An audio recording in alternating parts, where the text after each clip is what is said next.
How's it going, guys? So this is going to be my episode 9 review of Attack on Titan. Now, actually getting to rewatch this episode, I actually forgot how much actually happened within episode 9 of Attack on Titan and how tense it was near that end. Because what we got in the beginning, the middle, and the end of this episode kind of like leads us through the narrative of what has been happening these past few episodes. Because the three main parts in this episode basically flash back towards when the Survey Corps back in episode 4 were leaving the walls and going out to, fight the Titans to gain more advantage and more ground, so that way they could actually have a foot post outside the walls to where they could actually like camp out, have like a good perimeter, and then move forward from there. So we get a little bit of that. We get the actually getting to see Eren's perspective of when he was getting eaten by a Titan and seeing what happened after the fact when he got eaten, and then the whole last part with Eren, Mikasa, and Armin at a stalemate with all of the military having their swords and guns and cannons aimed at them because they're believed to be Titans, or at least Eren is believed to be a Titan,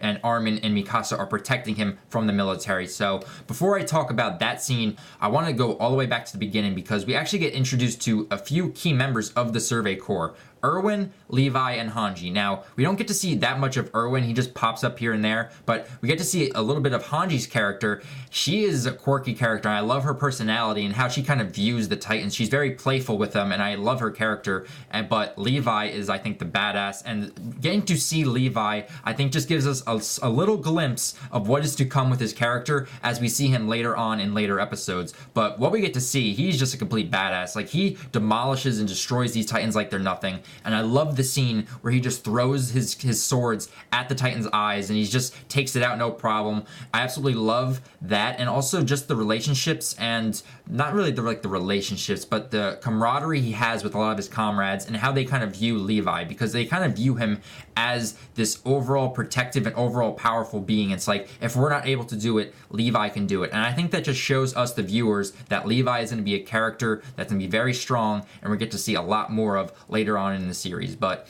after they're done slaughtering a lot of these Titans in this town outside of the walls, Erwin comes back to let them all know that the walls have been breached. We have to make our way back to Trost because a lot of people are dying or possibly dead, and we're needed there right now more than we're needed here. So they start loading up on their horses. They end up going back to the wall, but then this is when we get a flashback, and this is actually from Eren's perspective. In episode 5, we actually got to see this from Armin's perspective, but seeing it from Eren's, we get to see, the mouth of the Titan closing, seeing Eren's arm getting chopped off, and him sliding down into the belly of this Titan. Now, it's absolutely disgusting. You see bodies of dead military people everywhere, and Eren is just in total shock, and he's like, I can't go out like this. This is not how I'm supposed to go out. We have to destroy and kill these Titans, and he makes this plea at the very end where he's like, I am going to destroy every last one of them.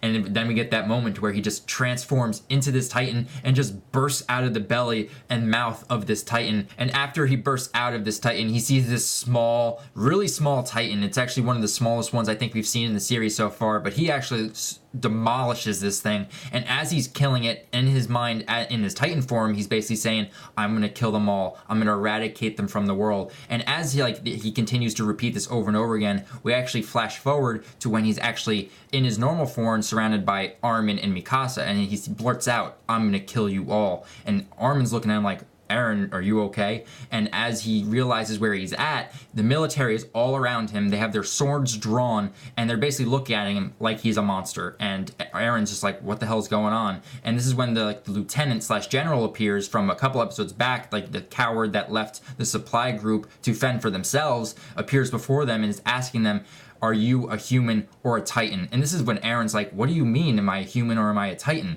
Of course I'm human. But Eren doesn't realize the situation because everything that happened while he was as a Titan, he thought was a dream. He didn't actually think that happened. So he's starting to catch up with what everyone else already knows what happened. So again, we get the general asking him again, are you a human or are you a Titan? And it's at this moment that we actually get to see Mikasa's true badassery, because this scene I absolutely love, because her stepping forward with her swords drawn, with the shades over her face, blocking out her features, and just basically saying to everyone that has their swords drawn to Eren, saying, I have developed my skills to carve flesh. If you guys want to get to Eren, I will demonstrate my skills towards all of you and will not hold back. I'm paraphrasing here, but that scene I absolutely love, and it just makes me love Mikasa even more as a character. And I love how one of the cadets goes to the lieutenant and is basically saying, that's Mikasa Ackerman. She's worth 100 of us. And if we lose her, that's going to be a detriment to the human race. And the guy's like, well, it's too bad, because if she's willing to protect a Titan in human form,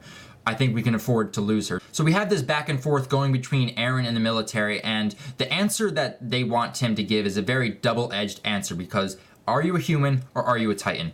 If Eren answers he's a Titan, which obviously he wouldn't, they would honestly just shoot him on sight and they would just get rid of him right then and there. But if he answered, I'm human, then they're not really going to believe him, because they're so scared of the fact that he's able to turn into a Titan. It's like, we saw you turn into a Titan. You're actually lying to us, so we're going to be taking you out no matter what. So Eren is at this like stalemate right now where it's like, no matter what answer he gives, they're going to attack him anyway. But he ends up blurting out, I'm human, and just like how I just stated here, the commander just basically says, well, I gotta do what I gotta do, and he gives the command to them to fire the cannon on top of them, and this is when Mikasa grabs Eren and starts heading towards Armin, and it's at this moment where the key to his father's basement, it comes out of his clothes, and he sees it, and this is where we get a flashback to where we actually get to see the events that happened between him and his father when he was younger. We had that like weird dream where he had this like medical syringe and he was like stabbing Eren with it, and it turns out we get the answer that this syringe gave him the power to turn into a Titan. At least that's what we can inform or assume from this episode, that that syringe, whatever he injected Eren with,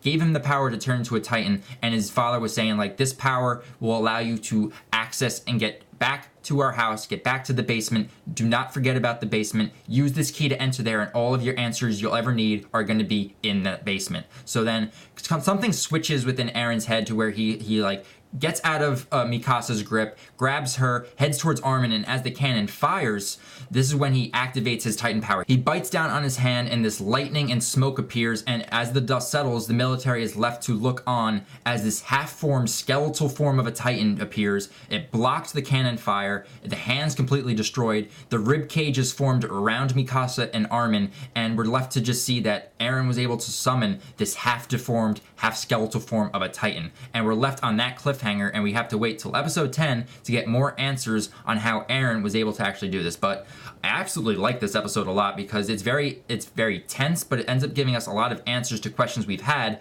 but also gives us more questions to what's going to be happening further on in the series. So I really like this episode, guys. I want to hear from you. What are your thoughts when you first watched episode 9 of Attack on Titan? Getting to see actually how Eren was able to transform into a Titan in the first place. I want to know your thoughts, and what were you speculating about when Eren, developed this power? Did you think that this was actually from the syringe, or did you think that this was just something that he inherited? Give me your overall thoughts about what you thought throughout this whole episode, and also getting to meet Levi for the first time. That's a huge thing within this episode, because I know a lot of people really, really like Levi's character, and I think we just got a small glimpse of what we're going to be able to see of him in this series, and also when season 2 comes out later this upcoming month, which I cannot wait for. So that's it for my review, guys. Leave your thoughts down below and subscribe to my channel if you guys are fans of Attack on Titan. I'm going to be doing reviews on all the episodes of season 1, and then once season 2 comes out, I'm going to be doing live reactions and reviews to every episode that comes out, and I'm really, really looking forward to that. So again, that's it for this review, and until my next Attack on Titan review, I will see you guys then. Alright guys, see you later.